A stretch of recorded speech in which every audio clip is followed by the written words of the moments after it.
Ces fruits n'étaient pas seulement de la nourriture. Ils étaient des médicaments, des réserves pour l'hiver, des marchandises de troc, des éléments de cérémonie. Et ils poussaient là où ils devaient être, sans artifices industriels, sans infrastructures gigantesques. Puis est venu un monde qui ne voulait plus que des plantes capables de rester des semaines sur une étagère et de voyager des milliers de kilomètres. Et soudain, les plus fragiles, celles qui mûrissent vite, les locales, ont disparu. C'est précisément ici que commence notre liste. Et le premier fruit est si légendaire qu'une célèbre expédition n'aurait même pas survécu sans lui. Top 1. L'azimine, Pauwepea-Outbableu. L'azimine est le plus gros fruit indigène d'Amérique et son nom anglais en dit long. Beaucoup l'appellent la banane oubliée. Non pas parce qu'elle a exactement le même goût, mais parce que sa texture est presque crémeuse, comme un pudding. Et puis ce goût, un mélange de mangue, de banane et de melon. Les communautés autochtones des régions forestières de l'Est la récoltaient chaque automne. Et lorsque l'expédition Lewis et Clark s'est retrouvée en grande difficulté, les Assimines leur auraient littéralement sauvé la vie. Pourquoi une telle chose a-t-elle disparu de notre quotidien? Parce que ce fruit n'est pas fait pour l'industrie. Il ne se transporte pratiquement pas, marque facilement au moindre choc et, une fois mûr, il ne se conserve que très peu de temps, environ 2 jours. Pour les supermarchés, c'est un cauchemar. Mais c'est précisément pour cela qu'il revient aujourd'hui. Des festivals de l'assimine voient le jour, des vergers et même des brasseries qui produisent de la bière à l'assimine. Et dans les pépinières locales de la côte Est et du Midwest, on peut à nouveau trouver des assiminiers. Que se passerait-il si ces fruits régionaux et fragiles retrouvaient à leur place? Top 2. Le plaque minier d'Amérique. Le plaque minier d'Amérique n'est pas ce gros kaki fouillis orange vif que l'on voit au supermarché ou chez Whole Foods. Celui-là vient d'Asie. La variante américaine est plus petite, plus discrète, et c'est précisément pour cela qu'elle a été ignorée. Mais lorsqu'elle est parfaitement mûre, elle a le goût d'une date mélangée à de l'abricot et du sucre brun. Les Cherokees, les Creeks et bien d'autres tribus séchaient ces fruits comme réserve hivernale, en faisaient du pain de kaki et utilisaient même les graines comme boutons ou pions de jeu. Pourquoi a-t-il quand même disparu? Parce que les variétés asiatiques étaient les plus faciles à commercialiser. Des fruits plus gros, plus uniformes, à la maturation plus prévisible. Pourtant, c'est justement le plaque minier d'Amérique qui possède des atouts qui comptent à nouveau aujourd'hui. Il est plus rustique et plus résistant aux parasites. Entre-temps, il réapparaît sur les marchés de producteurs, surtout dans le sud-est. Et des cueilleurs cartographient les plaques miniers sauvages pour les protéger des constructions et de la disparition. Top 3. Le Maypop. Le Maypop est le fruit de la passion sauvage d'Amérique du Nord. Son nom évoque déjà un bruit, et c'est exactement ce que l'on ressent. Quand le fruit est mûr, il peut littéralement éclater lorsqu'on marche dessus ou qu'on le presse. Les groupes indigènes du Sud-Est les cueillaient à la fin de l'été et à l'automne, mangeaient la pulpe aromatique directement à l'écorce ou la mélangeaient à des boissons.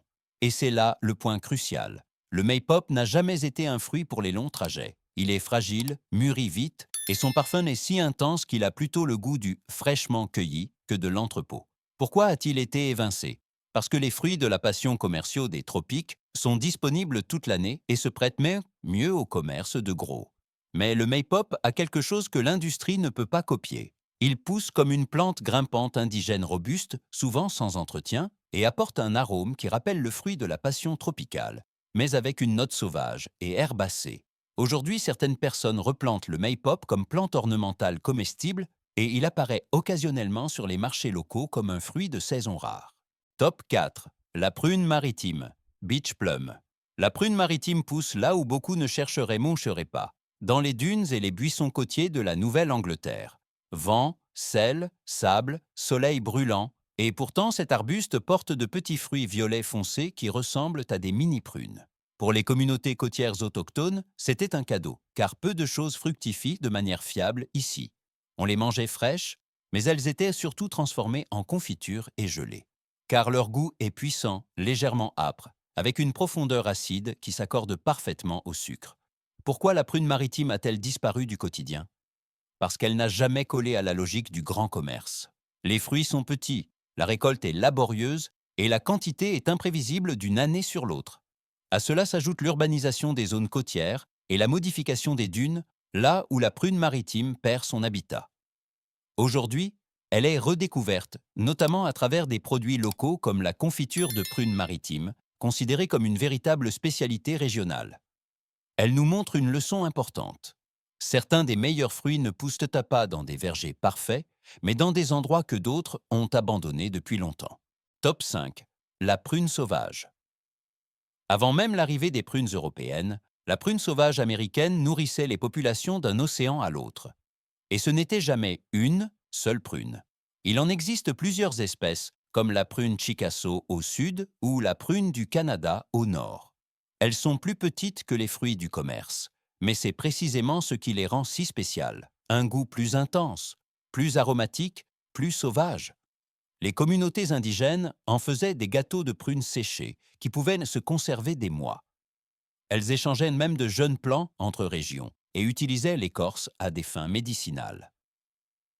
Pourquoi un tel trésor a-t-il disparu? Parce que les variétés européennes étaient hautes parfaites pour le marché. Rendement plus élevé, tailles uniformes, plus faciles à vendre. Mais c'est là que réside l'ironie. Les prunes sauvages sont plus robustes. Elles supportent mieux la sécheresse, résistent aux parasites et survivent à des températures extrêmes, là où de nombreuses formes cultivées faiblissent. Aujourd'hui encore, des cueilleurs trouvent des fourrés entiers de pruniers sauvages dans les zones rurales. Et certains pomiculteurs les croisent à nouveau avec des prunes cultivées pour créer des hybrides résistants au climat. Top 6. Le cerisier de Virginie, Chokecherry. Le cerisier de Virginie, Chokecherry, ne porte pas ce nom pour rien. Quiconque le mange cru trop tôt ressent immédiatement cette âpreté sèche et astringente, comme si la bouche se contractait. Mais c'est précisément là que réside son secret. Les peuples indigènes des Grandes Plaines ont fait de ces cerises l'un des aliments de réserve les plus importants, le pemmican. Ils écrasaient les fruits avec leur noyau pour en faire une pâte, la mélangeaient avec de la viande séchée et de la graisse, créant ainsi une nourriture durable et énergétique pour l'hiver et les longs voyages. Pourquoi le cerisier de Virginie a-t-il disparu de notre cuisine moderne? Parce qu'il n'est pas pratique. Il exige un savoir-faire, récolter au bon moment, transformer correctement, souvent cuire ou sécher pour en tirer le meilleur. En supermarché, un tel fruit n'a aucune chance. Pourtant, ceux qui le connaissent ne jurent que par son goût en gelée, en sirop ou en vin. Sombre, puissant, presque comme une cerise sauvage avec une note d'amande. De plus, la plante est extrêmement robuste et pousse dans les haies et les lisières de forêt, souvent comme brise-vent naturel. Aujourd'hui, le chokecherry réapparaît dans les cercles de cueillette et dans les produits régionaux, car les gens réalisent que certains aliments n'ont pas disparu, ils ont simplement été oubliés. Top 7. La vigne sauvage. Le raisin sauvage est le fruit de la liste qui a été illégale pendant longtemps. Il existe plusieurs espèces de raisins sauvages en Amérique du Nord, et ils sont les ancêtres directs de la plupart des raisins de cuve cultivés aujourd'hui. Mais sauvage signifie aussi des peaux plus épaisses, plus de pépins et une teneur en antioxydants 5 fois supérieure à celle des raisins de table commerciaux. Les tribus de tout le continent les mangeaient frais, les séchaient comme des raisins secs et faisaient des boissons avec leur jus. Au début du XXe siècle, certains États ont interdit les vignes sauvages car elles pouvaient héberger des maladies menaçant les vignobles commerciaux. Dans certaines régions, même la cueillette était interdite. Cela a certes changé, mais les dégâts sont restés. Le savoir sur les raisins sauvages s'est estompé. Les recettes ont disparu, les lieux de récolte ne se transmettent plus. Et pourtant, ces plantes sont des survivantes. On les trouve encore enchevêtrées dans les forêts et le long des berges des rivières.